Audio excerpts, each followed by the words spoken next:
Senator, do you have the power to say no to the president? General. And what you're suggesting today by your non-answer is you don't have the independence to say no to the president. Senator, that's a hypothetical, and I'm not going to answer that question. No, it's not hypothetical. I'm asking you, Ms. Bondi, please answer my questions. California right now is through the roof. Ms. Bondi, your robberies are 87% higher than the national average. Is this. I will look at every file I am asked to look at. Of course you won't. So will you advise the president? Can I answer the question? Well, my question I would have plenty of staff. You said, of course you want. Are you frightened because evidence was destroyed against President Trump that was false? Is that why you're frightened now? I can't believe this is even... Why do you have difficulty answering that question? So Adam Schiff pressed Pam Bondi during a live exchange, raising a series of pointed questions about her independence from Donald Trump.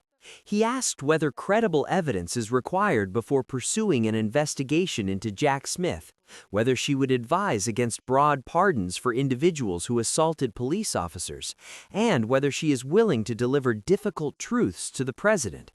Bondi appeared unable to provide clear responses to these questions. Schiff argued that her answers raised concerns about her independence, a point he emphasized in real time. I'll share my analysis at the end. Let's listen.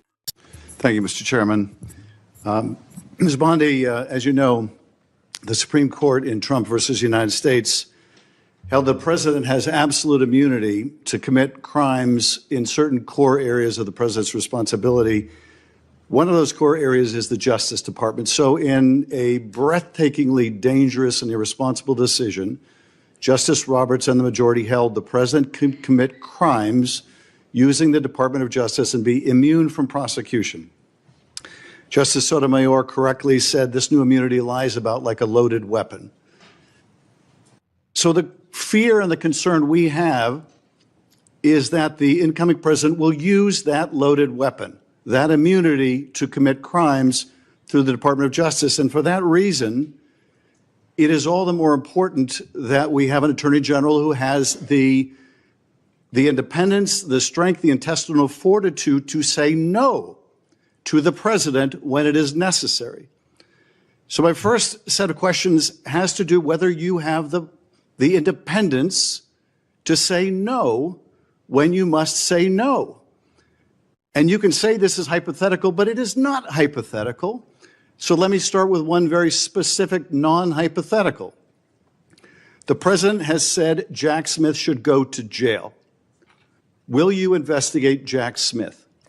Senator, I haven't seen the file. I haven't seen the investigation. I haven't looked at anything. It would be irresponsible of me to make a commitment regarding anything without, you're a long practicing attorney, without looking at a file. So you would need a factual predicate to open an investigation of Jack Smith, is that right? Not a summary by you sitting here. Yes, sir. And not a summary by the president either, right? Absolutely. So a summary by the president or his desire to investigate Jack Smith would not be enough for you to open an investigation of Jack Smith, is that right? I will look at the facts and evidence in any case. And sitting here today, Senator, 72% of Americans have lost faith in the Department of Justice. Sitting here today, are you aware of any factual predicate to investigate Jack Smith? Sitting here today, yes or no? Senator, I will look at the facts and the circumstances. You can't answer that question? You're not a part of the department yet. There's no worry about divulging law enforcement sensitive information. So just tell us, are you aware of a factual predicate to investigate Jack Smith? Yes or no? Senator, what I'm hearing on the news is Are you aware of a... Do I know if he committed a crime? I have not looked at it. You seem reluctant to answer a simple question. Let me ask you a different simple question. The president also wants to jail Liz Cheney. Sitting here today, are you aware of any factual basis to investigate Liz Cheney? Yes or no? Senator, that's a hypothetical, and I'm not going to answer that question. No, it's not hypothetical. I'm asking you, sitting here today, whether you are aware of a factual predicate to investigate Liz Cheney. Senator, no one has asked me to investigate Liz Cheney. That is a hypothetical. The president has called for it publicly. You are aware of that, aren't you? No one has asked me to investigate. But the president has We're called- also the worried about president- Liz Cheney, the Senator. president has You know called what we for should this- be worried about? Ms. Bondi, The please crime rate answer in my questions. California right now You are is aware, through the roof. Ms. Bondi, Your my- robberies Ms. are Bondi, 87% my higher question- than the national My question average. is this. That's what I My want to question be is this. focused on, Senator. Do you have the if I'm power to confirmed say as no to the Attorney president? General. And what you're suggesting today by your non-answer is you don't have the independence to say no to the president. So let me ask you a different question. It also requires you, if you're going to be a good attorney general, to be able to tell hard truths to the president. So my questions now are, can you tell hard truths to the president? So let me start with an easy truth that you could speak to the president. Can you tell him that Donald Trump lost the 2020 election? Can you say that? Do you have the independence to say that? Do you have the gravitas, the stature, the intestinal fortitude to say, Donald Trump, you lost the 2020 election? Can you tell us that here today? Senator, what I can tell you is I will never play politics. You're trying to engage me in a gotcha. I No, won't I'm just do it. asking you a simple I question. won't play If you can politics speak truth with any ongoing to power. investigation, So let me ask you another. like you did leaking your colleague Devin Nunes's memo. If you can't answer the question, let me ask you a different, what should be a simple truth, not a hard one. Was there massive fraud affecting the result of the 2020 election? Yes or no?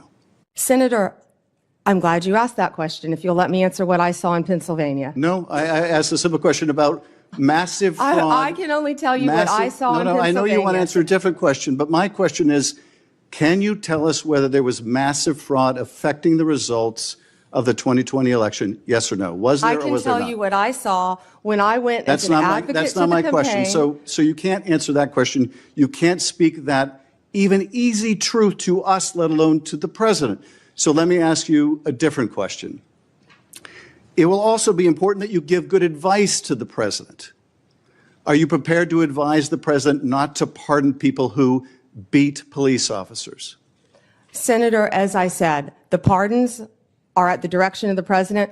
We will look and we will advise. I will look at every case on a case. so you Let me look finish at- on a case-by-case Okay, basis. okay, good. And I let me abhor violence to police officers. Follow up with that. So will it be your advice to the president, Mr. President, I know you said you want to issue hundreds of pardons on day one. Will it be your advice to the president? No, Mr. President, I need to go over them on a case-by-case basis. Do not issue blanket pardons. Will that be your advice to the president? Senator, I have not looked at any of those files. If confirmed, I will look at the files And for will the you be able to pardons, as well will as you the be able to ongoing review investigation. hundreds of cases on day one? I will look at every file I am Of asked course you to won't. look So at. will you advise the Hey, president? can I will answer you- the question? Well, my question I would is- have plenty of staff. You said, of course you want. You'll be able to review Listen, I'm hundreds not of going to cases on the first day? mislead this body nor you. All right, let me ask another question. You don't want to answer that. Let me ask You were another question. censured by It will Congress, Senator, for it will comments just like this that are so reckless. It will also be important for you to be able to preserve the records, the evidence of the department. Are you ready to commit that none of the evidence in the January 6th investigation will be destroyed under your watch? Senator, I will follow the law. I will consult with ethical officials in the Do you department. see any ethical basis to destroy evidence in the January 6th investigation? Then why can't you answer the question? Why can't you say, I commit to this committee, we will never destroy the evidence in the January 6th investigation? Why can't you give this committee and the American people that assurance? Are you frightened because evidence was destroyed against President Trump that was false? Is that why you're Why do frightened you now? have I can't difficulty? believe this is even. Why do you have difficulty answering that question? I can't believe Why do you you're have asking such a difficulty? question. Why do you have difficulty promising to preserve evidence at the Department of Justice? Why is that a difficult question? I will follow the law. It shouldn't be a difficult question.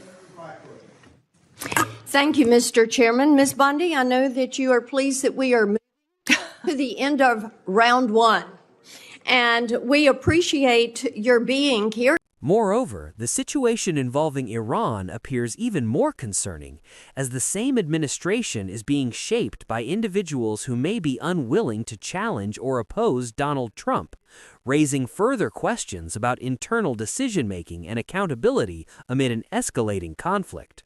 You said there's a bunch of people from the administration who are negotiating with Iran. There's been reports that the vice president is leading those negotiations. Is that true? Well, he's involved in them. JD is involved, and Marco's involved, and Jared Kushner's involved, very smart guy. And And Steve Witkoff, smart guy, is involved.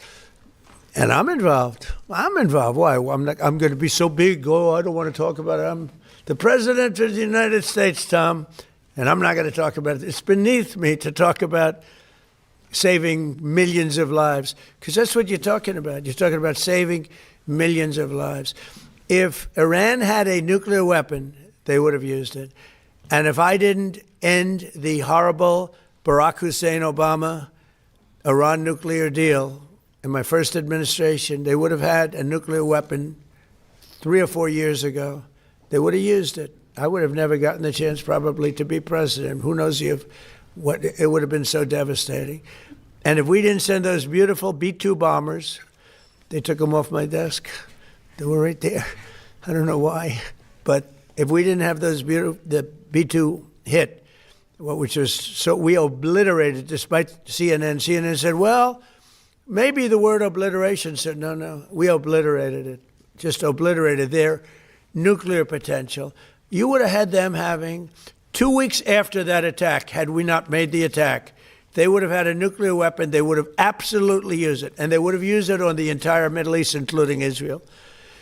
And you know why you see that? Because unexpectedly, when this war broke out, unexpectedly, they started sending missiles to UAE, Qatar, Saudi Arabia, Kuwait, Bahrain, and elsewhere. I sincerely appreciate you taking the time to watch, and I encourage you to check this out as well.